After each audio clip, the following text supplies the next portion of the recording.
and welcome to the AAU TV Mid-Week News, and we are coming to you from the headquarters of the Association of African Universities in Accra, Ghana. My name is Lydia Nyame. With me are Jemima, Deladem, Dotsey. And my name is Agyemang, Okyere, Darko. And now the news bulletin on higher education. Thousands of graduates needed to echo technology boom. And again, academics increase research output during COVID. And in our health news, eating a healthy diet, including whole fruits, may be less likely to develop diabetes.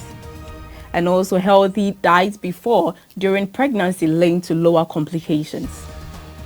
And in our tech news, cutting-edge company flies drones to deliver vaccines in Ghana. We're glad you made time to watch us on the AAU TV Mid-Week News. Don't go anywhere, bringing more news on higher education, tech, and health. Don't go anywhere.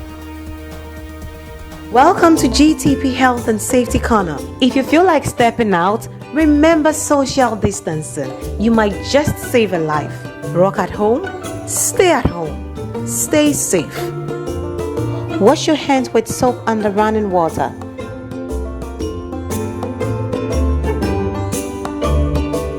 Spaced out but still in touch. Check in on your loved ones and stay safe. GTP, timeless. You're welcome back from the break, and a virtual meeting on the status of coding and robotics in South African educational institutions has highlighted the need for higher education institutions to produce more graduates with the necessary skills and competencies in the sector, with about 20,000 vacancies.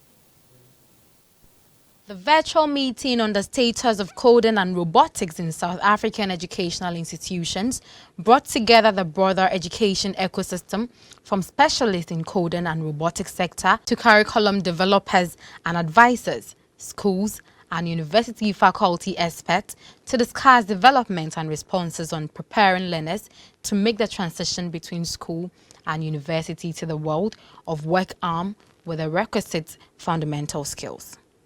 Emma Dix, a co-founder of the Code Space Academy, an educational institution that specializes in teaching and coding and software engineering, said the need for universities to create an effective pipeline for young people with computer-based skills ranges from those who develop software to users and managers of technology in the workplace. Our economy will flounder if the education system is not able to coordinate efforts to train young people with the skills that will support the growth of the IT sector, she said. Dix also highlighted that there were more than 20,000 vacancies for graduates with IT qualifications in South Africa.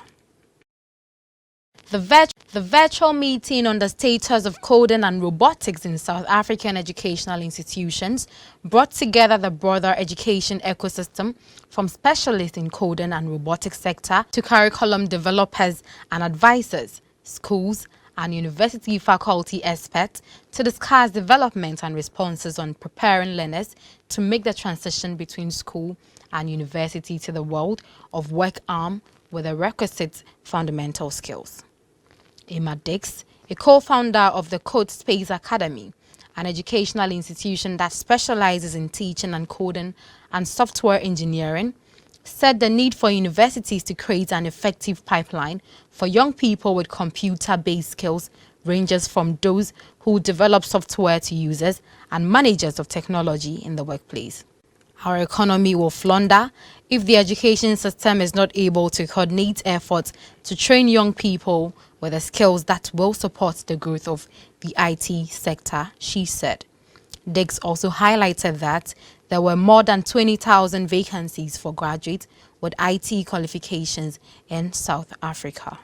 Well, that was a report by Expresso, and today we are joined here by a resource person who will help us delve more into the subject matter. And my guest is he's a computer scientist. He's also the project scientist for the African Jobs Board and a webmaster at the Association of African Universities. He's in a person of Frank Asifua. Mr. Frank, thank you very much for joining us. We are very glad to have you. So we'll quickly move into the discussion.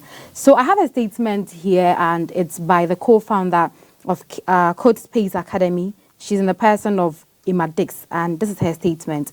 She says, our economy will flounder if the education system is not able to coordinate efforts to train young people with the skills that would support the growth of the IT sector. What do you make of the statement? I agree with her statements because it's very important that the students that are being churned out from the universities have the actual know-how and capabilities to fix the societal issues that we're having in Africa.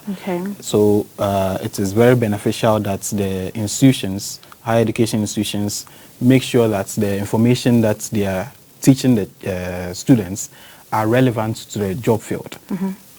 Or else the content that they'll be teaching them is irrelevant in the workspace, and then they are made to start from page one again. So it's always important that they review their curriculum, talk to the experts in the field, and that will really help us because there's a lot of opportunities and a lot of societal issues that can be fixed by robotics and coding in Africa. Well, Agyemang? Yeah, I think it's very important that we understand the times that we're in the fourth industrial revolution, which calls for more automation. Now, you'd have to access mobile apps to get your money from the bank rather than joining long queues in the bank. These are things that were happening. We're going to experience more and more of it. And even the World Bank brought us statistics about the jobs we expect from 2021 to 2022. And we never saw anything like an administrator or perhaps a clerk. These are all digitization-oriented roles. So it is really important that Imadix made a point that the IT sector or IT-oriented roles of our education systems are what we need. We need to imbibe these skills in our young people because the future will call for it, and that will be our piece of employment. Okay, well, I also have quite a statement from Jonathan Fries. He's also the Chief Education Specialist, and he says coding and robotics were bringing solutions within sectors in Africa. But I want to find out what are some of these solutions he say coding and robotics are bringing. So there are many innovative ideas that I've heard over the years. And one which fixes an issue that is relevant in Ghana is tractor rental software. So many farmers are unable to afford a tractor on their own. So if a whole space, let's say 50 acres of land owned by various farmers, share one tractor, they use the software in order to code when they need the tractor to work on their farms. It makes it very efficient for them to be able to work and then use this.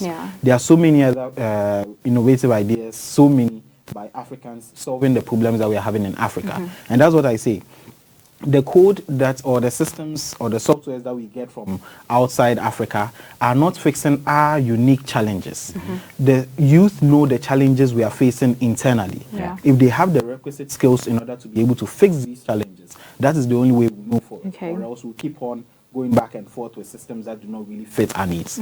So it is very important that education is targeted towards the youth to help them to be able to solve the challenges that we are facing now. Okay, well, I am much more concerned about the higher education sector. I was glad you mentioned the agri sector, but I'd want you to talk a little about the higher education sector.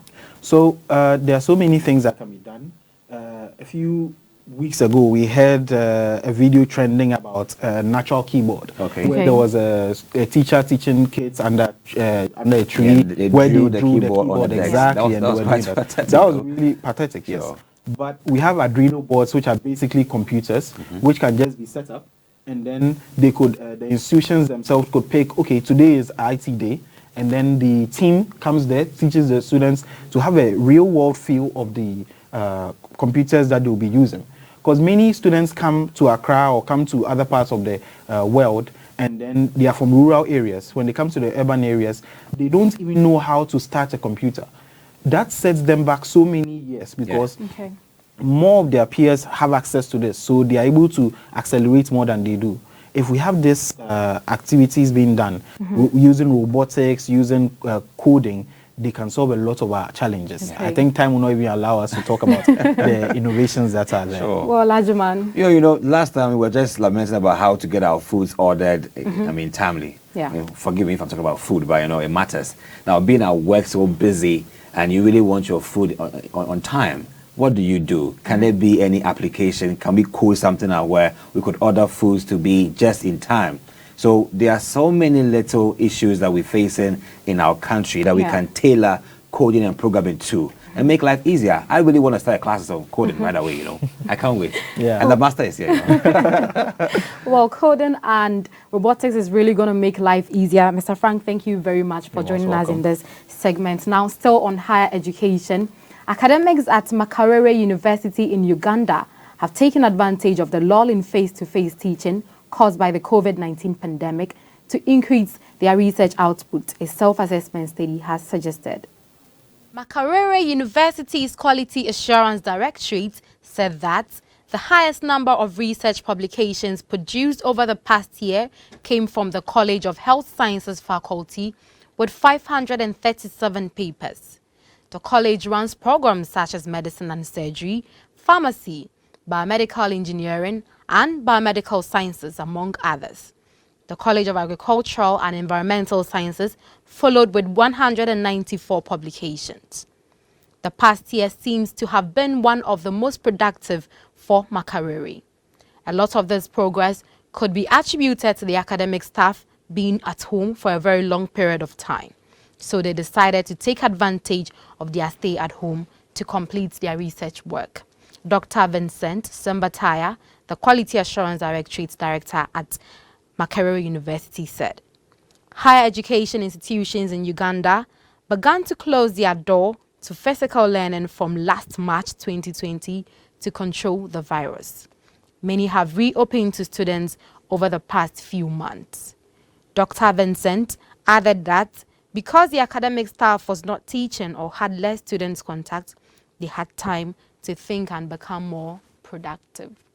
Well, today we are also joined here by another resource person, and he is the head of the IT unit at the Association of African Universities. He has over 30 years experience working in the higher education space, and he's a passionate advocate for open access. My guest is in the person of Mr. Abednego Kolete. Mr. Abednego, thank you very much for joining us. Thank you. Thank you. Well, I hope I'm allowed to call you Mr. Abed. You can just say Abed. Okay, that's fine. Sure. That's right. Okay, so we'll quickly go through our questions. Okay. I have a statement here made by Mr. Vincent Sembataya. He's a Quality Assurance Director at Makerere University, and he mentioned that because the academic staff was not teaching or had less student contact, they had time to think to become more productive. What's your view on this statement?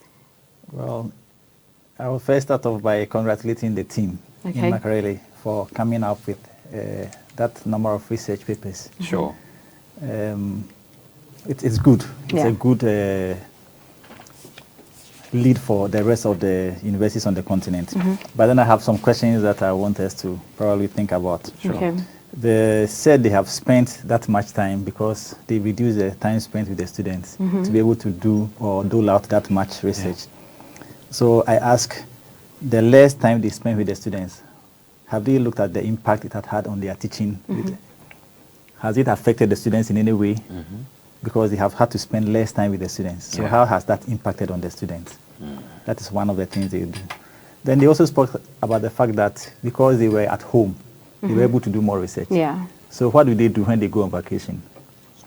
When the university is on vacation, what do they do? Why can't they also output that much research when they are on vacation and students are home? And the student contact time is also reduced again. There are things that we can probably think about. They might also have to look at that one. Then the most important that I will ask is, where did they publish all this research? Where was it published? Is it available for their own community members? Can somebody in Makerere now take a look at all the research that they had said they had put out? Is it available for us on the continent as well to use? Or all of them were published outside? These are questions that I want to ask because they are the reasons why we seem to be not moving forward. We do all this research, then we publish outside. Then people within our local community, like the Makerere University itself, can't even assess the research we have done. It will only lead to duplication of effort. It will only lead to us always looking out for information from outside the continent. And the people that we publish to might not even be people who are in need of that research.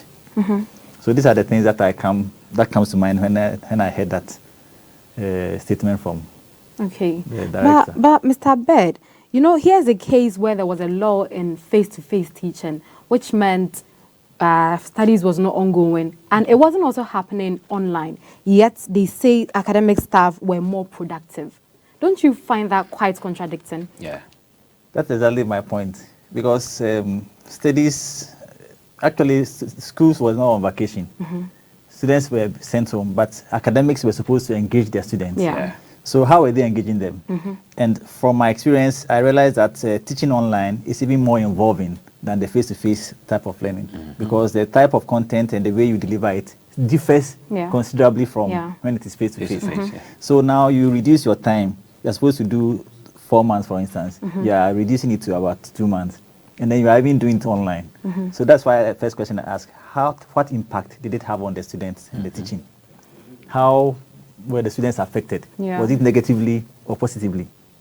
So they can't only be looking at one part of the picture and be concluding that because the lecturers were not having reduced time with the students, contact time with the students, it helped them to do that sort of work.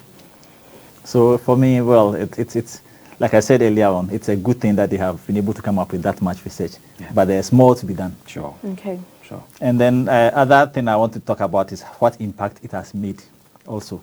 You see, when they talk about impact, it is how much people are able to read your content online. People are able to read your content online. But for me, I want to look beyond that one. The people who are reading your content online are the people who are able to make decisions that will affect the local community where the research was carried out. Or there are people who are just going to read and then see that you are a researcher, you are publishing. Where is the impact? The impact must be where the local people can feel the results of your research findings and implement them so they can bring about change. And that is where it is lacking. That's why I ask again, where did they publish all that research findings? That should be make known. So if it's locally or perhaps on the foreign, when it's foreign, perhaps we can get access to. But if it's local, we can building an indigenous, strong, impactful journal. Good. So that is one of the reasons why I keep talking about the AAU's data platform. Because that platform is set to ensure that the local institutions have their own repository. So irrespective of wherever you want to publish your research findings, your institution will have a repository of all the research that is coming out from your institution. Then the students and the lecturers, who are also researchers, would have access to the research that was done. They don't need to come and repeat it. But most research will come out and say that these were our shortcomings for the research. So the next person should take the shortcomings and expand on whatever was the shortcoming and see what solutions they can get for the shortcomings. But if the research itself is not available, how would they now be able to find out the shortcomings and do further research?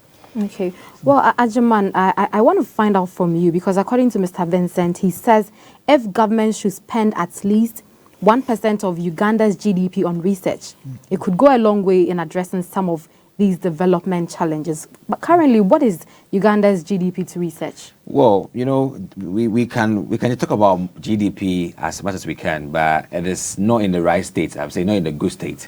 Currently, Uganda's GDP to research is 0.3%. That's bad. Yes, and you know, if I'm trying to compare with any bigger or any giant in research continentally, perhaps it will be quite unfair.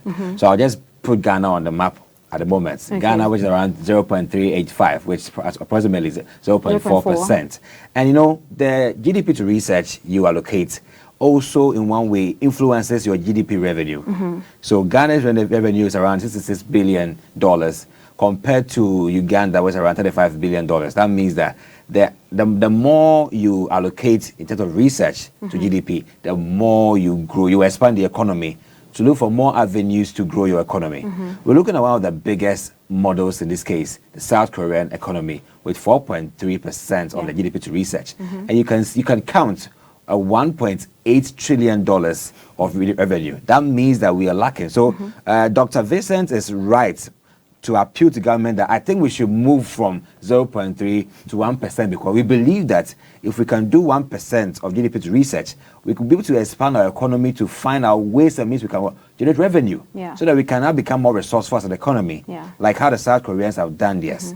I believe that even in Africa, the African Union 2018 actually appealed that Africa, our GDP, a whole continent, is 1.0 to research. Can't we do better than that?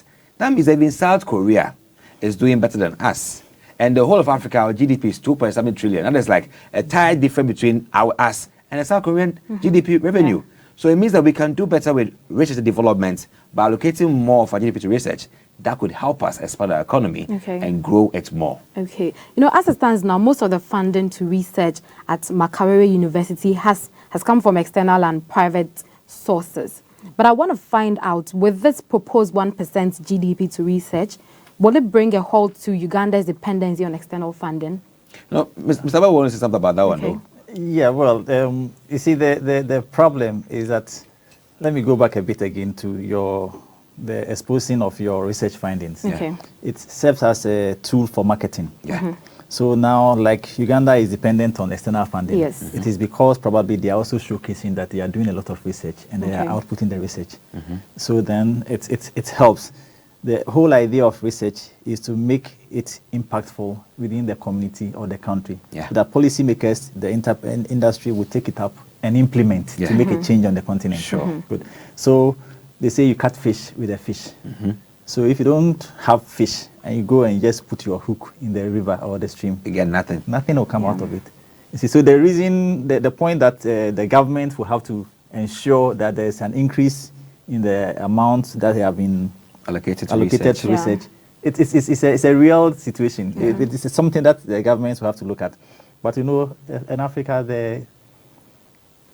let me use this word, the governments are more concerned with putting food on the table for people and staying in power. Yeah. So anything else that they will do to make sure that they are staying in power, they will do that instead of supporting research that will generate proper development. Okay. So I would say most of them are short-sighted, short-term investments that will just make sure they are staying in power. Or they are geared to tangible stuff, not intangible like research. But research really is the driver for development. Yeah. Research really is the driver for development. So it's just that our academicians also seem to be quiet on the continent. They don't want to ruffle the waters. They need to be up and standing and make sure that their voices are heard when it comes to allocation of the budget. They need to make sure that the government is giving them enough resources to carry out this research. Because without it, we'll continue to repeat the things we are repeating. No, that's true. That's true. Research is indeed a driver of development. Mr. Abed, thank you very much for joining us. We are very grateful. And now Health News is up next. Thank you. Welcome to GTP Health and Safety Corner. If you feel like stepping out, remember social distancing. You might just save a life. Rock at home, stay at home, stay safe. Wash your hands with soap under running water.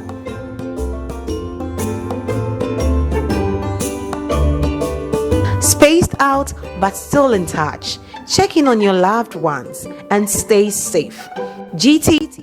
In our health news today, a new study finds people who consume 2 servings of fruits per day have 36% lower odds of developing type 2 diabetes than those who consume less than half a serving. This is a disease where people have too much sugar in their bloodstreams, and it is a huge public health burden. Approximately 463 million adults worldwide were living with diabetes in 2019. And by 2045, this number is expected to increase to 700 million. An estimated 374 million people are at increased risk of developing type 2 diabetes, the most common of all the diseases. A healthy diet and lifestyle can play a major role in lowering a person's diabetes risk. The researchers studied data from 7,675 participants from the Baker Heart and Diabetes Institute's Australian fruit juice intake through a food frequency questionnaire. They found participants who ate more whole fruit had 36% lower odds of having diabetes at 5 years. The researchers found an association between fruit intake and makers of insulin sensitivity, meaning that people who consume more fruit had to produce less insulin to lower their blood glucose levels. Interesting. So that was a report from NBC News. So now my question is, what is diabetes? When we say diabetes, what is it and what does it do?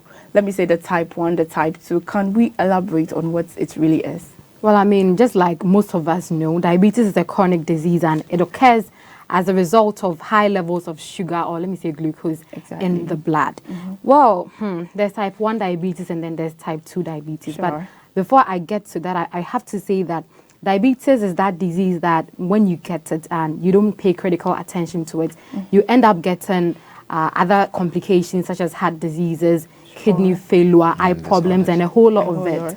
But type 1 diabetes is that diabetes that occurs when the pancreas produces no or very little insulin. Exactly.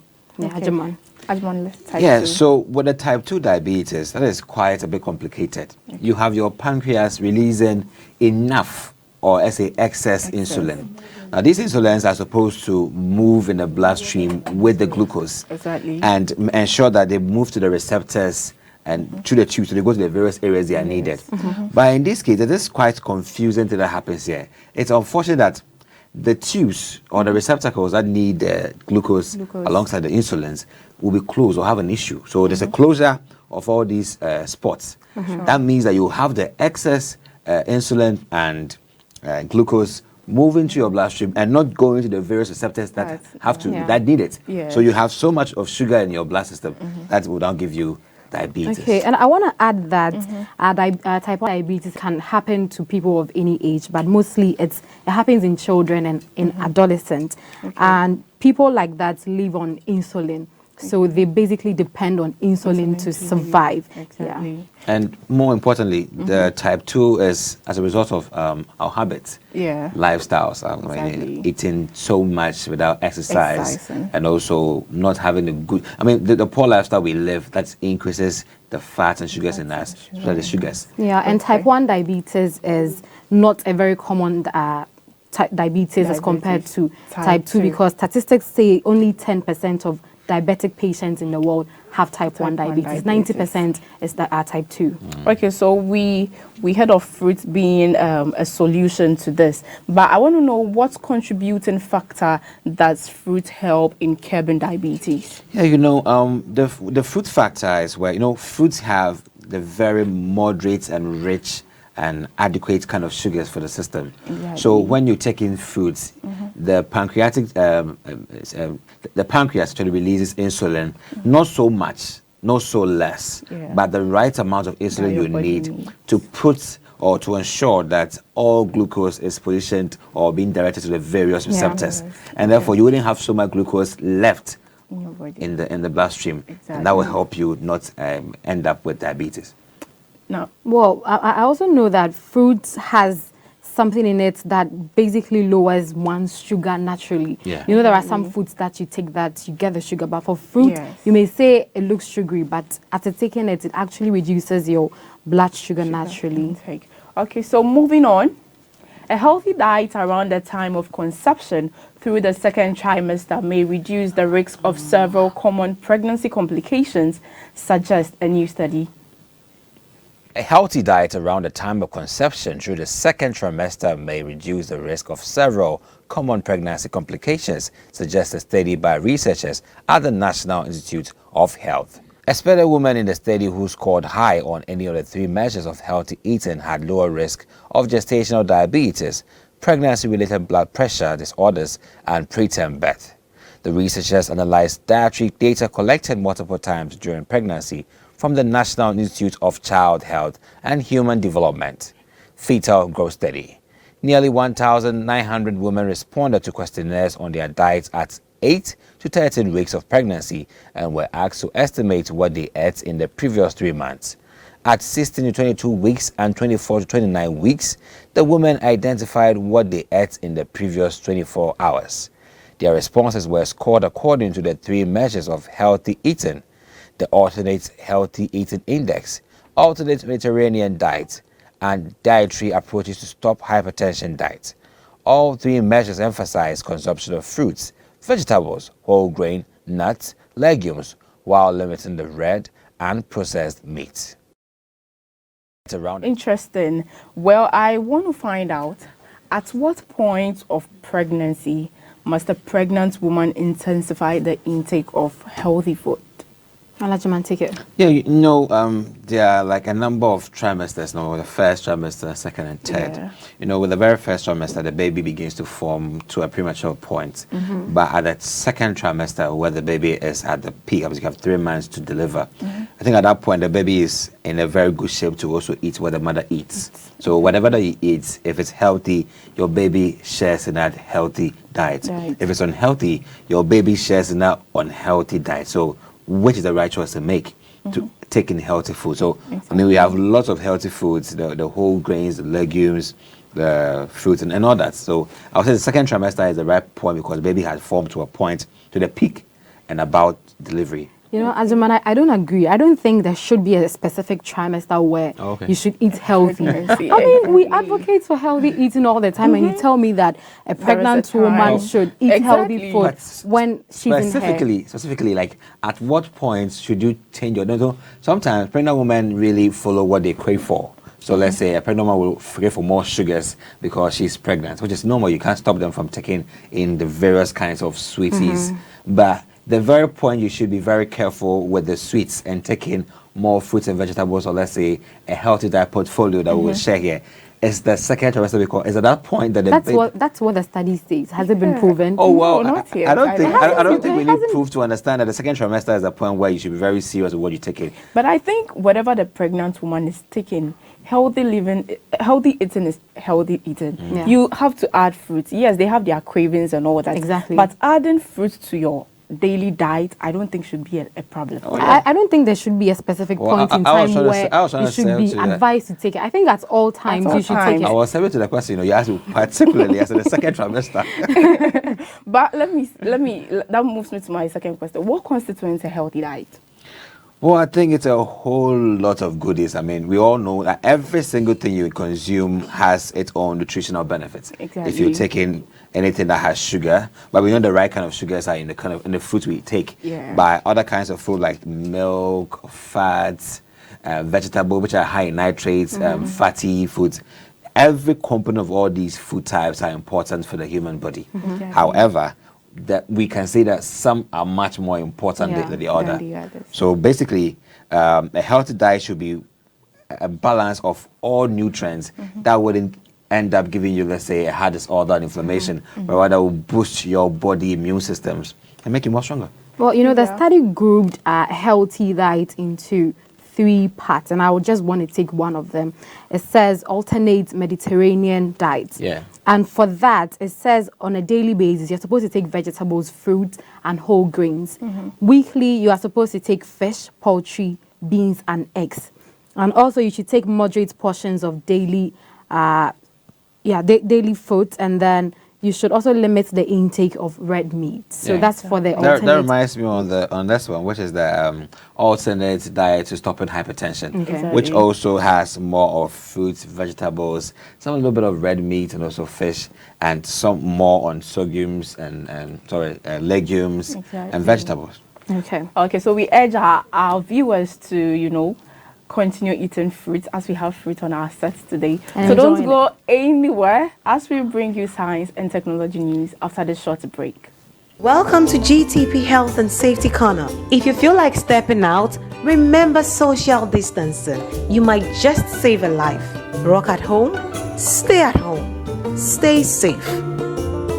Wash your hands with soap under running water.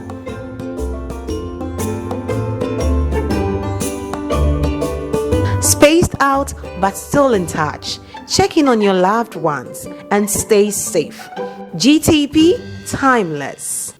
You're welcome to the tech segment. As the world continues its fight against the coronavirus pandemic, a cutting-edge delivery company is flying drones to the remotest corners of Ghana in West Africa to continue delivering thousands of COVID-19 vaccines. As the world continues its fight against the coronavirus pandemic, a cutting-edge delivery company is flying drones to the remotest corners of Ghana in West Africa to deliver thousands of COVID-19 vaccines. The company aims to deliver 2.5 million doses, primarily covering the country's rural population.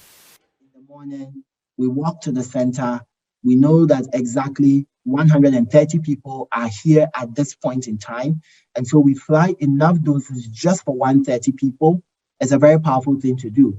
You didn't forecast, you didn't overestimate, you just sent what was needed, meaning that you are not wasting any doses. The maximum distance one of Zeppelin's drone can travel is a total round trip of 160 kilometers, 80 each way, with each leg taking a maximum of 55 minutes. The average trip from distribution center to local health facility takes 30 to 40 minutes. Zeppelin can have as many as 40 drones in their air at one time. The company currently provides between 750 and 800 remote health facilities with COVID.